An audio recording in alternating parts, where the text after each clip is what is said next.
Усім прывітанне, з вами Зміцер Лукашук. Як звычайна, мы абмяркоўваем падзею Беларусі і за яе межамі, і сённяшняе наше абмеркаванне мы пачынаем с размовы са стрымам с нашим гісторыкам, палітычным аглядальнікам Александром Фридманом. Добрый день, спадар Александр.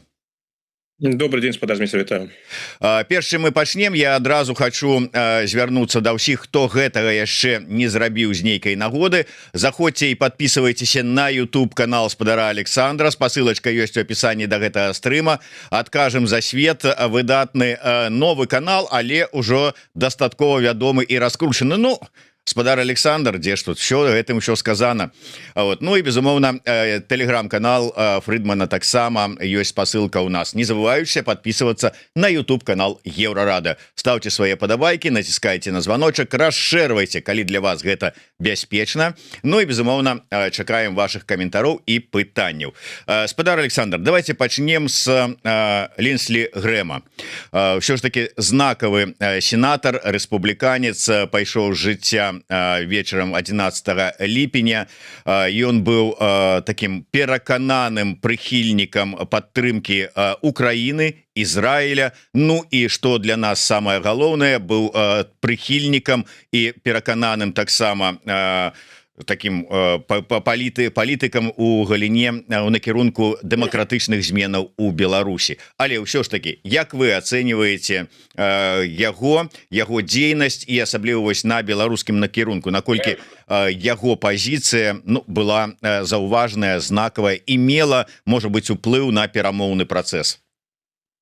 Безумоўна, Лінсі Грэм гэта была выбітная палітычная фігура, што тычыцца палітыцы бяспекі, знешняй палітыкі Злучаных Штатаў. Так, гэта сенатар, і можна сказаць, колькі гэтых сенатараў і хапае, але ўсё ж таки гэта быў асаблівы сенатар, які вельмі актыўна займаўся знешняй палітыкай. Гэта было бачна, што гэта ягоная тэма, яна яму падабаецца, куды больш цікавая для яго, чым унутраная палітыка. Ну і сенатар, канешне, уплывовы, дзякуючы асабістым стасункам з Дональдом Трампом. Сапраўды, не так шмат у Злучаных Штатах ёсць палітыкаў, якія праводзілі тэлефонныя размовы з Трампам, прычым рэгулярна, якія абменьваліся меркаваннямі, гулялі з Трампам у гольф і іншае. Там былі асабістыя стасункі былі вельмі важным капіталам сенатара Грэма, бо яны дазвалялі яму ўплываць на знешнюю палітыку Злучаных Штатаў. Што тычыцца ягонай праўкраінскай палітычнай арыентацыі, таксама падтрымка Ізраіля, курс на шчыльнае супрацоўніцтва з Еўропай, гэта былі асноўныя ягоныя прынцыпы. Ён сам падкрэсліваў, што ён рэспубліканец вось старой рэйганаўскай школы. Якраз такі і палітычная кар'ера ў яго пачыналася ў тыя часы. Ну і часы прэзідэнта Рэйгана, часы сканчэння халоднай вайны, перамогі Злучаных Штатаў у халоднай вайне, яны вельмі моцна паўплывалі на светапогляд Грэма з аднаго боку, а акрамя таго, у яго яшчэ былі шчыльныя сяброўскія стасункі з сенатарам Джонам Маккейнам. І якраз такі ўсё, што тычыцца Еўропы і цікавасці да ўсходняй Еўропы, краіна ўсходняй Еўропы, постсавецкай прасторы, у тым ліку і да Беларусі, нельга сказаць, што ўсё ж такі Беларусь там была для Грэма нейкім асаблівым прыярытэтам, не.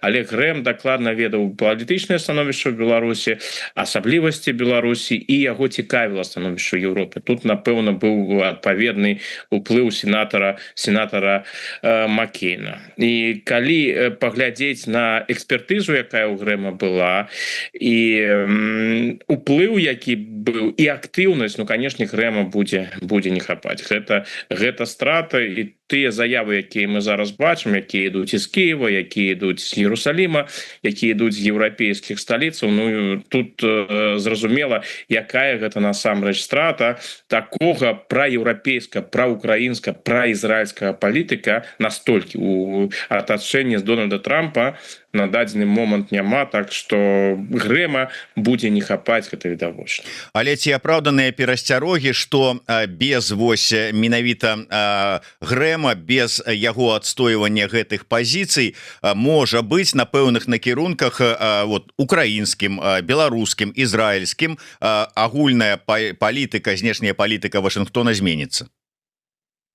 Пры ўсёй павазе да ўплыва Грэма я б тут усё ж таки не перабольшваў, бо зноў жа Грэм працяглы час выступаў з рознымі праектамі, тыя ж больш шчыльная падтрымка Украіны, больш сур'ёзныя санкцыі супраць Расіі, больш рашучыя дзеянні супраць ісламісцкага рэжыму ў Іране. З гэтымі патрабаваннямі Грэм выступаў уже працяглы час. Наколькі гэта ўплывала на дзеянні амерыканскага прэзідэнта, ну тут бы я не перабольшваў. Мы ж бачым, што калі паглядзець усё ж таки на палітычныя дзеянні, на палітычныя крокі Трампа ў 25-м, у першай палове 2026 года, ну зараз ідзе шмат гаворкі про тое, што пазіцыя Трампа змяняецца, ну наколькі яна змяняецца, наколькі гэта будуць грунтоўныя змены, я пакуль бы не перабольшваў, але калі пабачыць ужо, паглядзець у мінулае, як яно было, так былі ж заявы Грэма, ён і сустракаўся з Трампам, і ён шмат чаго абвяшчаў, і вось кожнае такое з'яўленне Грэма на публіцы з ягонымі радыкальнымі заявамі, яно давала пэўную надзею на тое, ну ўсё, вось ён жа ўплывовы, ён жа размаўляе з Трампам, ён жа ўплывае на Трампа. Але ўрэшце рэшт сур'ёзных поспехаў у Грэма не было. Вось зараз мы дайшлі до такога моманту, калі падавалася, падкрэсліваю, падавалася, што вось гэты поспех можа быць. Ну вось зараз у яго атрымалася. Ну вось напэўна ён здолеў паўплываць на Трампа. У якой ступені пытанне адкрытае. У атачэнні Трампа ёсць па-ранейшаму людзі, іх хапае, якія досыць прыхільна ставяцца да Украіны, якія настойваюць на яшчэ больш сильным супрацоўніцтве з Ізраілем. Такія людзі ёсць. Гэта ў гэтым сэнсе Грэм не унікальны.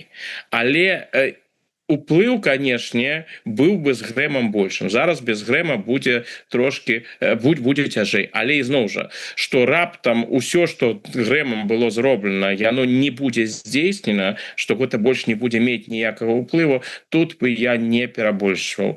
Гэта была вельмі важная фігура, прынцыповая фігура сфармаваным з светапоглядам. Яго будзе не хапаць, але гісторыя зразумела не скончыцца і пасля таго як сышоў Грэм.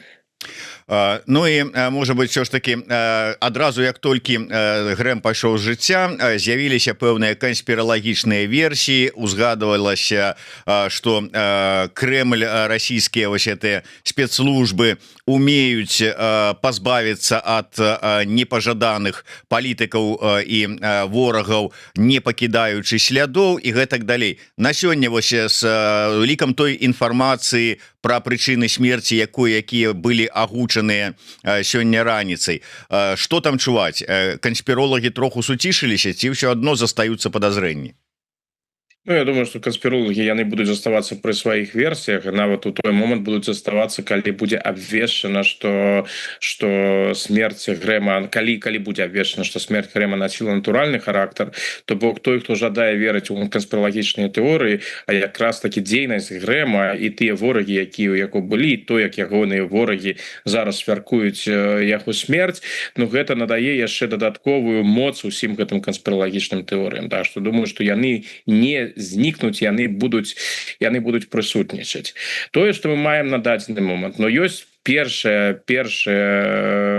дыягназы і першая інфармацыя афіцыйная яна з'явілася, але зразумела, што будзе яшчэ і дадатковыя праводзяцца абследаванні, ўсё, што ў такіх выпадках праводзіцца, я не ведаю, як дакладна гэта ў медыцынскім сэнсе называецца, яшчэ мы дадатковую інфармацыю праз пэўны час атрымаем. Калі такія людзі паміраюць раптоўна, ды яшчэ ў такім кантэксце, вось так актыўна ўдзельнічаючы у міжнароднай палітыцы, а яшчэ і калі ёсць кантэкст пагрозаў, бо зноў жа гэтыя пагрозы Грэм атрымліваў, ён атрымліваў шэраг пагрозаў з Ірана, сістэматычна атрымліваў. Ну, што тычыцца Расіі, там нават крымінальная справа супраць яго была, і ад расійскай прапаганды яму даставалася іншае. Так што ў такім кантэксце трэба чакаць, што будзе дадатковая інфармацыя, і паглядзім, што ўрэшце рэшт будзе. Калі глядзець усё ж такі вось з гэтага пункта гледжання, паразважаць, просто паразважаць, ці была цікавасць з боку іранскага альбо з боку расійскага да грэма. Ну, безумоўна, яны сачылі, безумоўна, там праводзіліся нейкія, як яны выкарыстоўваючы іх прафесійны жаргон, аператыўныя мерапрыемствы, інфармацыйныя аперацыі супраць грэма яны вяліся і працягваюцца. Напрыклад, тая ж гісторыя з сексуальнай арыентацыі грэма, гэта пытанне адкрытае, колькі там было розных развагаў, пераважна з расійскага і нават з іранскага боку, пра тое, што пра нібыта гомасексуальнасць грэма. Ён сам это адвяргаў. Ну, што там было, напэўна, гэта тая самая таямніца, якая застаецца назаўжды з грэма. То бок у кантэксце шмат казалі пра ягоную гомасексуальнасць, ён яе так да сваёй смерці і не пацвердзіў, ён яе абвяргаў, пытанне застаецца адкрытым. Калі ўзяць усё ж такі тую версію, што якую зараз прасоўваюць, што гэта магло быць забойства, то тут мае сэнс паразважаць, калі ўвогуле ўжо разважаць на гэты конт, каму гэта магло быць выгадна. Калі мы разглядаем гэта з пункта гледжання помсты, вось менавіта адпомсціць ворагу, ну, канешне, тут адразу можна ўзгадаць Іран. По некалькі дзён таму была заява вярхоўнага лідара Ірану Муджтабы Хамінеі пра тое, што ўсе тыя, хто прымалі актыўны ўдзел у падрыхтоўцы аперацыі супраць Ісламскай рэспублікі, што яны будуць пакараны, што помста прыйдзе. Тое, што жаданне адпомсціць у Іране прысутнічае, жаданне адпомсціць і прэзідэнту Трампу, і прэм'еру Нетаньяху, і атачэнню амерыканскага прэзідэнта, яна, канешне, гэтае жаданне помсты прысутнічае. А Грэм адзін з тых, хто найбольш актыўна і яшчэ ў мінулым годзе падтрымліваў умяшальніцтва, яшчэ ў часы пратэсту ў Іране, падтрымліваў умяшальніцтва з боку Злучаных Штатаў і падтрымліваў найбольш радыкальныя ці максімальна радыкальныя дзеянні супраць іранскага рэжыму. Ну, таму уявіць сябе, што там хто-то мог пажадаць адпомсціць Грэму, цалкам магчыма. Што тычыцца Расійскай Федэрацыі, ну, канешне, Грэм ніколі не каваў таго, што ён з'яўляецца ворагам сённяшняга крэмлёўскага рэжыма і вельмі жорстка выказваўся, і нават у яго было і прамое выказванне, што гэты свет будзе лепшы, калі знікне Владзімір Пуцін. То бок жаданне вось якраз таки ў гэтым, напряму, пакараць ворага, гэта можна уявіць. Калі заходзіць усё ж таки з рацыянальнага боку, так, Грэм быў з пункта гледжання Расіі ворагам. Ён рабіў крокі вельмі дрэнныя з пункта гледжання Расіі. Але ізноў жа, калі ўсё ж таки уявіць сябе, што там была праведзена нейкая аперацыя, яна вельмі рызыкоўная. Бо тут адразу неабходна задаць себе пытанне, наступнае пытанне. А калі ўсё ж таки гэта высветліцца? Калі будзе абвешчана, што Грэм, напрыклад, быў атручаны, альбо быў там нейкія знешнія ўплывы, якія прывялі да яго смерці, то будуць, зразумела, адпаведныя наступствы, будуць адпаведныя наступствы і для Ірана, будуць адпаведныя наступствы для Расіі. Якраз таки, калі ўжо казаць пра Расію, ёсць зусім канкрэтны вопыт першага прэзідэнцкага тэрміна Трампа. Трамп жадаў ужо падчас першага тэрміна палепшыць стасункі з Расіяй, але не мог гэтага рабіць, бо там былі абвінавачанні, яны ўвесь першы тэрмін Трампа гучалі, што гэта менавіта Расія, расійскія хакеры, расійскія кампаніі дапамаглі Трампу перамагчы Хілары Клінтон.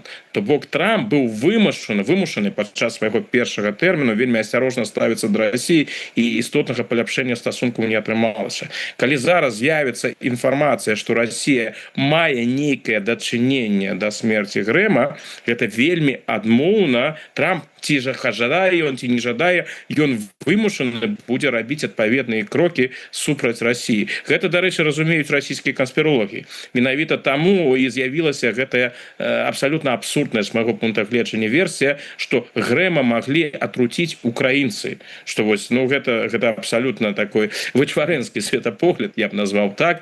Ну, вось гэта ўяўленне, што яны атруцілі Грэма, каб паўплываць на Трампа, бо каб Трамп вырашыў, што гэта Расія, і праводзіў большую антырасійскую палітыку. Ну, я не ведаю, ці мае сэнс гэтае глупства нейкім чынам абмяркоўваць, яно цікавае толькі тым, што калі высветліцца, што Расія альбо Іран маюць да гэтага дачынення, і гэта інфармацыя патрапіць у медыйную прастору, ну тады будуць наступствы. І наступствы вельмі рызыкоўныя. І тут можна задаць себе пытанне. Калі помста, ну гэта помста, яна ірацыянальна. З пункта гледжання рацыянальнага нешта рабіць супраць такой фігуры, як Грэм, Расіі сэнсу не было. Калі ўсё ж таки гэта адбылося, ну тады можна чакаць наступства. Але зноў жа, я вельмі асцярожна стаўлюся да любых канспіралагічных версій. Перад тым, як рабіць нейкія высновы, трэба проста пачакаць. Дадатковая інфармацыя наконт абставінаў смерці Лінсі Грэма, безумоўна, яшчэ з'явіцца. Я у самом пачатку спытаўся, ці паўплывае нейкім чынам смерць Грэма на перамовы паміж Вашынгтонам і Мінскам. Вы сказалі сваё меркаванне, што наўрад ці, але калі ўзяць увогуле самі перамовы про тое, што вот фактычна больш за 2 месяцы ўжо так і не даехаў кол да Беларусі, называліся розныя прычыны. Там про дасягнутую столю перамовах, про пазіцыю, уплыў пазіцыі Еўропы на вот гэты перамоўны працэс, там іншыя, там завышаныя патрабаванні Лукашэнкі і ўсё астатняе. Зараз да мяне даходзяць такія чуткі, тут троху канспіралогіі дададзім, але ў нашым накірунку, што ўсё ж такі перамовы зрушыліся з месца, хутка варта чакаць нешта такога грандыёзнага і гэтак далей. Ці бачыце вы нейкія перадумовы для гэтага зрушэння? Вот што з тых прычынаў, якія называліся раней, якія перашкаджалі гэтаму прыезду, перамовам, бігдзілу гэтаму і ўсё, што знікла? Што змаглі скасаваць, што змаглі зняць повесткі дня? Ну, калі яшчэ вярнуцца да Грэма, я, шчыра кажучы, увогуле не ўпэўнены, што ў гэтым беларускім накірунку сенатар Грэм адыгрываў пэўную ролю, таму што тыя заявы, якія ён звычайна рабіў у адносінах розных дрэнных хлопцаў, вось калі выкарыстоўваць гэтую тэрміналогію, яны былі якраз такі не накіраваныя на нейкія перамовы, яны былі накіраваны на радыкальнае стаўленне, яны былі накіраваны на санкцыі і іншае. Так што мне цяжка сапраўды уявіць, я не бачыў ніколі ніякай інфармацыі наконт таго, што сенатар Грэм нейкім чынам уплываў менавіта на гэты беларускі накірунак. У мяне таксама не склалася такое ўражанне, што беларускі накірунак яго асабліва цікавіў. У Грэма былі звычайна знешнепалітычна, у яго былі 3 галоўныя напрамкі.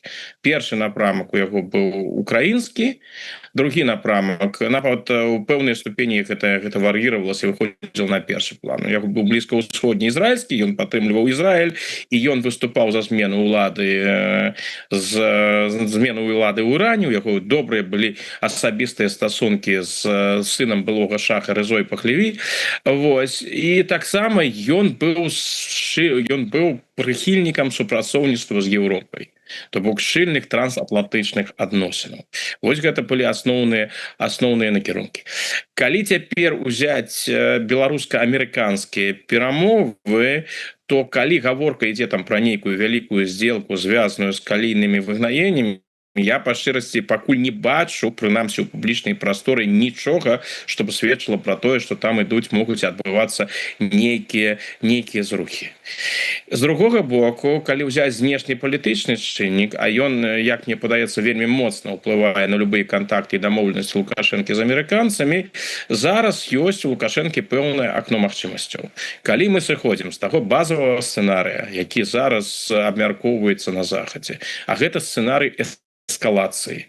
То бок гаворка ідзе пра тое, што ўжо ўвосень, хутчэй за ўсё, мабыць, ужо ў верасні, можа пазней, Расія пойдзе на мабілізацыю, і гэта значыць, што вайна выйдзе на якасна новы ўзровень. Вось гэты сцэнарый на данный момант он лічыцца базавым. Ну, прынамсі, яго абмяркоўваюць вельмі актыўна. Вось, і гэта і гэта сапраўды якасныя змены, бо яшчэ там некалькі тыдняў таму у той жа Еўропе абмяркоўвалася, каго прызначыць прадстаўніком на перамовах з Расіяй, і гаворка ішла про тое, што пачнуцца нейкія перамовы, Путін вымушаны будзе на іх пайсці. Зараз гэта так не выглядае. Зараз падаецца ўсё ж таки, што перамоваў, сур'ёзных істотных перамоваў бліжэйшым часам не будзе. Наадварот, Путін абірае эскалацыю. І ў кантэксце гэтай эскалацыі, зразумела, па-ранейшаму, можа не так актыўна, як яшчэ там некалькі тыдняў таму, абмяркоўваецца магчымасць выкарыстання беларускіх рэсурсаў з боку Расіі.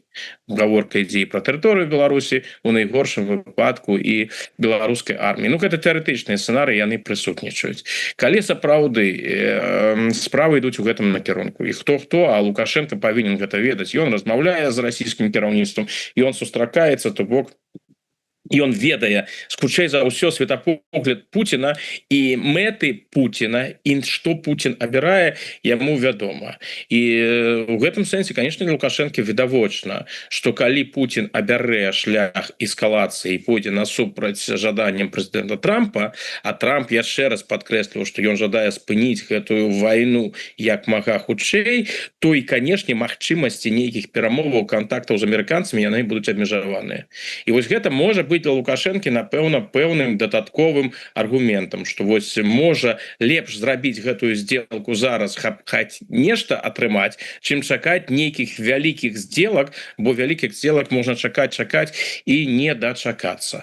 Так што, можа, я магу себе уявіць, што ў гэтым з новым знешнепалітычным кантэксце Лукашенко гатовы паводзіць сябе больш прагматычна, бо ён разумее, што калі Путін абярэ шлях эскалацыі і будзе больш і больш актыўна ўцягваць Беларусь у гэтую вайну, ну, у гэтай сітуацыі хаця б нейкую падтрымку мець з боку Злучаных Штатаў і добрыя стасункі са Злучанымі Штатамі, задавальняць сваімі паводзінамі прэзідэнта Трампа было б недрэнна. Магчыма, вось з гэтым могуць звязаны быць гэтыя ж слухі. Но, ізноў жа, гэта такая справа. Зрухі могуць сёння быць, заўтра яны знікнуць, бо сітуацыя, я думаю, гэта відавочна, яна вельмі дынамічная, і гэта проста тыя людзі, якія нас бачаць і слухаюць, яны могуць параўнаць, якія рэчы мы там абмяркоўвалі на мінулым тыдні альбо на пазамінулым тыдні, што было актуальна на мінулым альбо пазамінулым тыдні, і якія рэчы актуальныя, якія тэндэнцыі актуальны ўжо сёння. Калі казаць пра магчымасць там перамоваў з Расіі наконт спынення як мінімум баявых дзеянняў ва ўкраіне, я хацеў бы вот ваше меркаванне, не будзем паглыбляцца у аналіз гэтага матэрыяла інтэрв'ю з расійскім алігархам Мельніченко, які там, як кажуць адныя, зрабіў такую, ну, как бы ледзь там не заявку на тое, каб стаць перамоўшчыкам ці там галоўным там перадатчыкам месседжаў на захадзе, і шмат абмяркоўваліся гэты яго матэрыял у The Economist, але я чытаў і слухаў меркаванне як расійскіх палітолагаў, якія знаходзяцца на захадзе, так і заходніх экспертаў, якія кажуць, што на захадзе-то гэтага матэрыяла фактычна і не заўважылі.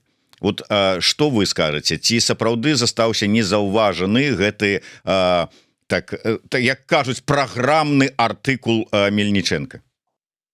І мне таксама падаецца, што ён не заўважаны, яго вельмі шмат, і яго вельмі шмат абмяркоўваюць у рускамоўным, назовем гэта так, кантэксце, вось, і задаюць гэтыя пытанні. Дарэчы, адно пытанне вельмі важнае, чаму гэты артыкул сапраўды з'явіўся, і чый гэта погляд, і якім чынам гэта звязана з Крамлём. Ну, тут гэта пытанне хутчэй для журналістаў The Economist, бо калі яны вырашалі гэта друкаваць, яны, напэўна, задавалі сябе пытанне, а ці не стануць яны ўрэшце рэшт ахвярай новай інфармацыйнай аперацыі расійскіх спецслужбаў. Ну, яны апублікавалі, і зноў жа, думаю, разлічвалі на куды большы рэзананс, но паколькі падзеі, якія на гэтым тыдні былі, тут і саміт НАТО, і працяг расійскіх удараў па Украіне. Зараз гісторыя з сенатарам Грэмам, якая насамрэч вельмі актыўна абмяркоўваецца ў Еўропе, бо ў Еўропе гэта той сенатар, якога ў Еўропе ведалі еўрапейцы. Ну такая і такія існуюць інсайды. Яны шмат разоў выкарыстоўвалі Грэма менавіта каб палепшыць стасункі. Калі ў Грэма там былі канфлікты, там я не ведаю, з федэральным канцлерам Германії, альбо не ў Грэма, прабачце, у Трампа, канешне, з федэральным канцлерам, альбо з прэм'ер-міністрам Великабрытаніі. Ну вось быў той Грэм, які гэтыя праблемы вырашаў, які там на Трампа уплываў адпаведным чынам. Вось гэта сапраўды падзеі, і гэта абмяркоўваецца. Артыкул Мельнічэнкі у мяне не склалася такое ўражанне. Яго просто ўспрынялі у гэтым сэнсе. Ну да, вось цікава. Напэўна, у іх Маскве таксама сітуацыя не лепшая. Там адбываюцца пэўныя зрухі, раз расійскі алігарх выступае з такімі заявамі. Мне падаецца, напрыклад, што той матэрыял, які выйшаў у агенцтве Reuters у чацвер, калі я не памыляюся, пра інсайды ў атачэнні прэзідэнта Расіі, тое, што Путин абраў шлях эскалацыі. Мы якраз у пятніцу гэты артыкул абмяркоўвалі. Там таксама ёсць пытанні, што гэта насамрэч. Ёсць у Reuters нейкія крыніцы ў атачэнні Путина, альбо гэта тыя ж самыя афіцыйныя расійскія крыніцы, якія з дазвола Путина і ягонага атачэння бліжэйшага размаўляюць з тым жа агентствам Reuters. Пытанне адкрытае. Ну дык вось, гэта гісторыя пра тое, што Путін абірае шлях эскалацыі. Мне падаецца, яна звярнула на сябе куды больш увагі, чым гэты артыкул Мельнічэнкі, тым больш, што ён чалавек у Еўропе, тым больш у Злучаных Штатах амаль невядомы. Іларыонаў, вядомы расійскі палітолог, які працуе ў ЗША, зараз перакананы, што гэты артыкул падпісаны Мельнічэнкам, але напісаны адміністрацыяй Пуціна пры кансультацыях Лаврова. Калі і называе гэта такой спецаперацыяй Крамля па данясенні пэўнай думкі. Калі ўзяць гэта як спецаперацыю, як частку магчымай спецаперацыю гэты артыкул у Reuters, то як вам падаецца, якую думку хоча данесці Крэмль і МЗС Расіі праз вось гэтую спецаперацыю медыйную? Ну, гэта можа не быць так лінейна, як кажа спадар Іларыёнаў. Тут жа можа быць і больш элегантна, у тым сэнсе, што сапраўды з атачэння таго ж Мельнічэнкі выходзіць такі артыкул, але ў Расіі там існуе практыка ўзгаднення. Мы ж гэта побачылі вельмі так цікава на мінулым тыдні з тых матэрыялаў, якія былі скрадзены ў Ксеніі Сабчак. Ну, то бок, сенсацыяй гэта не стала. Зразумела было, што то, як яна працуе, што гэта ўсё узгадняецца з Крэмлём, і фактычна тыя, хто выходзілі раней з такімі гіпотэзамі, яны могуць сказаць: ну вось я ж казаў, што так і было. Так што так гэта не здзівіла. Гэта значыць, што пэўная самастойнасць ёсць, але калі справа даходзіць сапраўды да нечага сур'ёзнага і рызыкоўнага, гэта ўсё узгадняецца. Я думаю, што калі можа артыкул сапраўды был у ФСБ напісаны, альбо ў нейкіх іншых, можа ў расійскім МЗС, гэта я магу уявіць. Ну, можа ён і выйшаў з атачэння Мельнічэнкі, але тое, што яны яго там узгаднілі, што расійскі алігарх так не рызыкуе, просто гэта відавочна. Што яны жадаюць прадэманстраваць? Я тут бы узгадаў бы тэорыю хаоса, якую прапаноўвае для аналіза расійскай палітычнай камунікацыі журналіст Хрыста Грозь. Мне падаецца слушнай.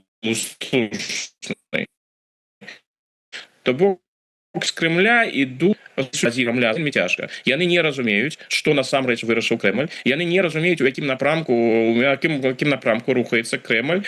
Крэмль такім чынам выглядае досыць непрадказальна. Ну вось гэта непрадказальнасць, калі ты непрадказальна паводзіш сябе, то гэта можа стаць такім вельмі пазітыўным для крамлян. Но яны гэтым карыстаюцца, бо прадказаць іх крокі досыць цяжка, бо невядома у якім напрымку. Калі вы возьмеце артыкул Мельнічэнкі, якраз такі гэта аргумент для тых, хто хоча верыць у тое, што ў Крымлі вельмі цяжкія супярэчлівыя зараз тэндэнцыі, што там ідуць дыскусіі. Гэта, дарэчы, і Зяленскі выкарыстаў вось са сваім месаджам, што ёсць у атачэнні Пуціна людзі, якія нібыта падтрымліваюць украінскае жаданне спыніць вайну. З другога боку ёсць такая інфармацыя, з другога боку ідзе інфармацыя пра тое, тут я ўзгадаю агенцтва Reuters, пра тое, што Пуцін рыхтуецца да эскалацыі, рыхтуецца до новых крокаў. Ну вось тут мы маем вельмі супярэчлівыя рэчы, і ты не ведаеш, да якога сцэнарыя насамрэч трэба рыхтавацца. Вот гэта і ёсць той самы класічны інфармацыйны хас, калі карыстацца тэрміналогіяй Хрыста Грозева. Ну, ось, дарэчы, пра тую эскалацыю, якой пагражае ў чарговы раз Пуцін. Вот каментар нашага гледача Віктара. Пуцін не спыніцца, пакуль мы не выб'ем з яго. Так, сёння РБ для Крамля гэта проксі, якая дае магчымасць Крамлю прасоўвацца па лесвіцы эскалацыі ажно да абмежаванай ядернай войны с НАТО. Калі паглядзець на тое, што ўсё ж таки адбываецца вось с удзелам Беларусі ў тым ліку, такія павышэнне такой гібриднай нейкай атакі на межы с Латвіяй. Больш за ўсё мігрантаў, нелегалаў спрабуе менавіта латвійскую мяжу прайсці. Дайшло до таго, што Літва накіроўвае сваіх памежнікаў на дапамогу латвійскім калегам, каб вот эту перакрыць менавіта латвійска-беларускую мяжу. Да ўсяго Літва нават ужо разглядае пытанне ўвядзення абмежаванага, але кантролю на літоўска-латвійскай мяжы. А гэта, ну, как бы пэўны удар па вось гэтай еўрапейскай ідэі агульнай прасторы. Працягваюцца нейкія там пагрозы, вучэнні, там яшчэ там такое і ўсё такое. То есть наколькі, на ваш погляд, на фоне вот магчымых там зменаў, разумення таго, што Беларусь уцягваюць, рэжым гатовы неяк так выйсці, паспрыяць дээскалацыі ў рэгіёне? Ну, калі мы возьмем гэты выпадак з Латвіі, тое, што зараз адбываецца на латвійскім напрамку, тут я б вылучыў бы адразу два чыннікі. Ну, па-першае, ёсць у Лукашэнкі асабістае, звязанае з Латвіяй. Калі мы згадаем падзеі 20-21 году, тая ж самая гісторыя з чэмпіянатам свету па хакею, які павінен быў адбыцца ў Рызе і ў Мінску. Мы ж ведаем, што такое хакей, што такое чэмпіянат свету для Лукашэнкі. То бок ты залай Мінску. І вось гэтае асаблівае адмоўнае стаўленне да Латвіі, яна прасочваецца і ў той жа беларускай дзяржаўнай прапагандзе. Вось калі там паназіраць, як яны ставяцца да той ці іншай балтыйскай краіны, вось мне падаецца, што на дадзены момант па інтэнсіўнасці розных адмоўных матэрыялаў пра Латвію, Латвія ідзе якраз такі на першым месцы. Напэўна, я не праводзіў ніякі, канешне, колькасны аналіз, які колькасны, якасны, гэта ўсё ж такі хутчэй адчуванні, но тое ўражанне, якое ў мяне склалася, што атак на Латвію, медыйных прапагандысцкіх атак на Латвію стала апошнім часам больш, а ў адносінах да Літвы яны сябе паводзяць асцярожна. Чаму паводзяць сябе асцярожна? Ну, я гэта звязваю якраз такі з беларуска-амерыканскім вектарам, калі яны жадаюць рэалізаваць гэтую калійную здзелку, то тут без Літвы не абыдзешся. І нейкія антылітоўскія акцыі зараз, яны якраз такі былі б вельмі контрапрадуктыўнымі. Што тычыцца міграцыйнага крызісу, то тут ёсць свае асаблівасці. Міграцыйны крызіс, ён выкарыстоўваецца сістэматычна беларускімі ўладамі супраць суседзяў, так што тут нічога прынцыпова новага няма. Дарэчы, у 21 годзе яны супраць Латвіі не так актыўна працавалі, як супраць Польшчы і супраць Літвы, ну, зараз больш актыўна супраць Латвіі. Яшчэ ёсць адзін дадатковы тэзіс. Летам улетку заўсёды міграцыйныя крызісы ўзмацняюцца з простых умовах. Цёплае надвор'е больш спрыяльныя умовы, каб просто паспрабаваць перайсці мяжу. Так што гэта таксама уплывае. Ну і канешне, гэта для Лукашэнкі ціск. Наколькі гэта ўзгоднена з Масквой, я не думаю, што вось гэта ідзе там нейкая цэнтралізаваная узгодненая аперацыя. Тут хутчэй Лукашенко вырашае свае уласныя мэты, выкарыстоўвае сітуацыю, каб узмацніць ціск, каб паглядзець, ну што можна дасягнуць на гэтым напрамку, але дзейнічае зноў жа асцярожна. Калі б гэта было нешта такое вось вялікае там планавалася, мы бы бачылі адпаведнае становішча, адпаведную сітуацыю не толькі на мяжы Беларусі і Латвіі. Тое ж самае было б на мяжы з Літвой, тое ж самае было б на мяжы з Польшай. То бок у гэтым выпадку узмацняецца канкрэтна ціск на Латвію з тым жа самым вядомым лукашэнкаўскім месаджам, які ён агучвае з 20-го, ну не агучвае, фактычна ён ідзе з 20-21 году: не жадайце мець праблемы на мяжы, дамоўцеся са мной. Можна са мной дамовіцца, вось давайте дамаўляцца на маіх, канешне, умовах, і ўсё будзе нармальна. А не дамовімся, ну будуць у вас праблемы з мігрантамі. Пра мігрантаў шмат размоваў пра тое, што вось гэты заклік Лукашэнкі да узбекаў прыязджаць і працаваць у Беларусі шмат хто ўспрыняў як такое жаданне рэжыма замяніць беларусаў, з'ехаўшых беларусаў найперш замежнымі мігрантамі. Ну і бачыць у гэтым нейкія пэўныя пагрозы. Вы бачыце ў гэтым пагрозы, ну і ўвогуле жаданне менавіта замяніць беларусаў замежнікамі. З эканамічнага пункта гледжання гэта вымушаная гісторыя, таму што ізноў жа у Беларусі вельмі дрэнная дэмаграфічная сітуацыя. Што б тут Лукашенко не казаў, але дастаткова паглядзець на лічбы. Рост насельніцтва ў Беларусі не чакаецца. То бок гэта адмоўная тэндэнцыя, яна хутчэй захаваецца. Тут трэба сказаць, што гэта не толькі беларускі тренд, гэта еўрапейскі тренд. Просто калі нават параўнаць Беларусь з краінамі суседзямі альбо з краінамі цэнтральнай Еўропы альбо заходняй Еўропы, яны ж вельмі шмат ім падабаецца гэтую тэму агучваць у прапагандзе, якая дрэнная дэмаграфічная сітуацыя там на захадзе. Ну хай паглядзяць на ўласныя лічбы, яны, мякка кажучы, у захапленне не прыводзяць. Іх усе гэтыя заклікі якія ідуць і ад Пуціна, ну і ад Лукашэнкі таксама ідуць, што патрэбна там больш мець дзяцей і іншае. Гэта відавочна не працуе. То бок у кантэксце 21-22 году з'ехала значная колькасць, ну ёсць розныя лічбы, ну у любым выпадку з'ехала значная колькасць людзей з Беларусі. Зараз мы бачым тэндэнцыі, якія ідуць ва ўсходні накірунак. Яны былі, дарэчы, і раней. Людзі, якія з'язджалі, напрыклад, на працу ў Маскву, у Санкт-Петербург, альбо ехалі вучыцца у буйныя расійскія гарады, бо бачылі там для сябе лепшыя перспектывы для развіцця. Гэта ўсё таксама захоўваецца. У такіх умовах Лукашэнку патрэбны працоўныя рэсурсы.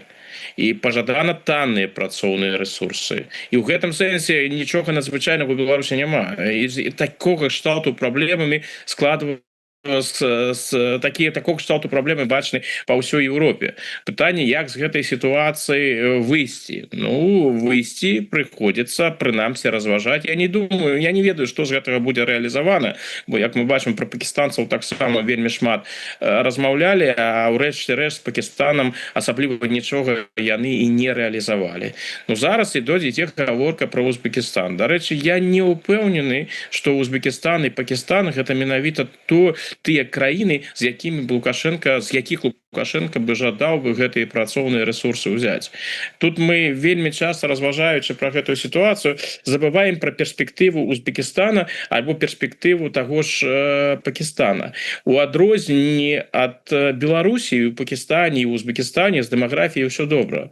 Там маладое насельніцтва, і там ідзе прырост насельніцтва, там працы не хапае. І зразумела, калі маладое насельніцтва, маеш маладое насельніцтва, якое незадавольна не мае працы, ты атрымліваеш дадатковыя сацыяльныя праблемы. І таму такія дзяржавы, як Пакістан, як Узбекистан, тут можна і іншыя прыклады ўзяць, тое ж Марока у паўночнай Афрыцы. Яны імкнуцца вось тую сваю моладзь, у якой няма працы, накіроўваць у еўрапейскім, амерыканскім і іншым накірунку. То бок ты паляпшаеш уласнае сацыяльнае становішча. Яны працуюць там за мяжой, яны зарабляюць грошы. Потым гэтыя грошы хаця б часткова яны пераводзяць у краіну, яны набываюць маёмасць у гэтай краіне. То бок для такіх краінаў гэта толькі плюс. Так што я думаю, што там і з пакістанскага боку, і з боку узбекістанскага ідуць адпаведныя прапановы.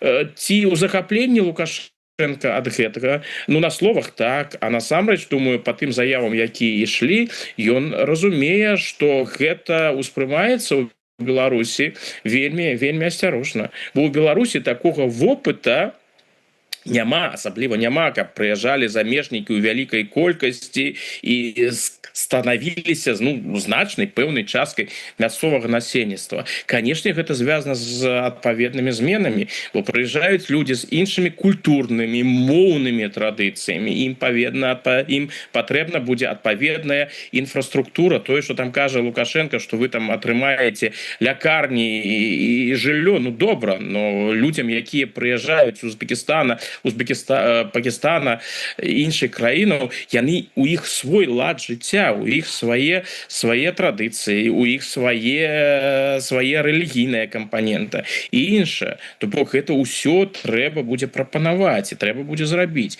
Іншае пытанне, якое застаецца, а як гэта будзе арганізавана?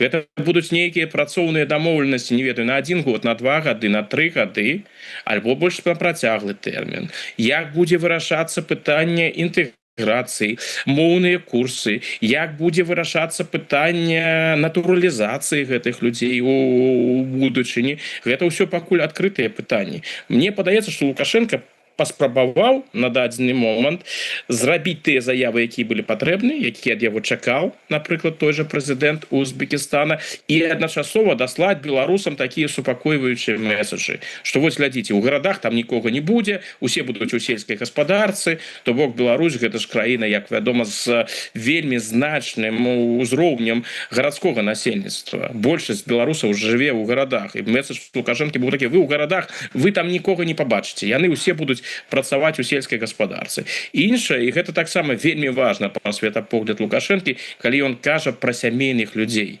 І тут узнікаюць сапраўды цікавыя пытанні. Калі мы паглядзім на гісторыю працоўнай міграцыі у Еўропе, і не толькі у Еўропе, хто працоўныя мігранты звычайна? Звычайна гэта маладыя людзі, маладыя не сямейныя, альбо тыя, хто паехаў працаваць і пакінулі сваю сям'ю на радзіме. З тых працоўных мігрантаў, якія прыязджаюць, шмат хто уладкоўвае сваё прыватнае жыццё ў той краіне, у якой жыве. Альбо потым бярэ тую сям'ю, якая ў яго засталася на радзіме. Так гэта звычайна працуе. Вось гэта тое, што Лукашенко не хоча распавядаць беларусам. Ён кажа про то, што будуць толькі сямейныя. Ну вось толькі сямейныя, вы тут глядзіце, там ніякіх шлюбаў, ніякіх адносінаў, ну як гэта моя інтэрпрэтацыя ўжо, ніякіх шлюбаў, адносінаў паміж узбекамі і беларусамі, гэта ўсё не запланавана. То бок, разважаючы пра гэтае пытанне, Лукашенко узгадвае галоўныя перасцярогі. Тое, што, напэўна, беларусаў вельмі турбуе. Ну і шчыра кажучы, не гледзячы на ўсё гэтую у прапагандзе падкрэсленую адкрытасць беларусаў да працоўных мігрантаў, мяне гэта не ўпэўнівае. Зусім не ўпэўнівае, што гэта адкрытасць насамрэч прысутнічае. Ну, пагаджуся з вами. На жаль, на сёння мы развітваемся. Я нагадаю, што з намі быў гісторык і палітычны аглядальнік Александр Фридман. Яшчэ раз звяртаю увагу на яго YouTube канал «Адкажам за свет». Раю падпісацца і глядзець яго. Ну і, безумоўна, не забывайся падпісвацца на YouTube канал Еўрарада. Дзякую яшчэ раз, спадар Александр. Да сустрэчы. Жыве Беларусь. Жыве.